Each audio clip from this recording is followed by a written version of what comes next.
macOS Sequoia has introduced a super handy feature called Presenter Preview. When enabled, it provides better control over what you are going to say in video calling apps before kickstarting a screen sharing session. This is exactly what you need to keep fumbling at a fair distance and also safeguard your privacy. That said, let's get started. So first off, you have to open the FaceTime app on your Mac running macOS 15 Sequoia or later. Then you have to join a video call or start a new one. After that, click on the share icon located alongside other controls in the bottom left corner of the screen. Now hover over the app windows you want to share. You will now see they are highlighted.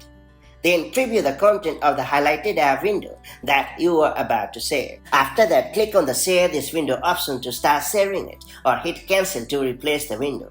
And once you start screen sharing, click on the purple presentation icon in the menu bar.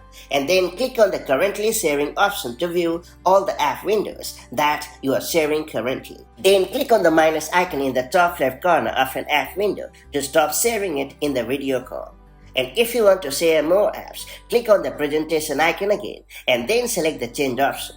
Then hover over the new app window you want to share and then click on the add this window option, and that's pretty much it. Now you can share your screen with better control and complete peace of mind. Having unlocked this pretty neat feature, make the most of it to enhance your presentation experience through FaceTime, and I'll see you in the next video with more such handy macOS tips and tricks. Till then, stay safe and have a great time. Bye-bye.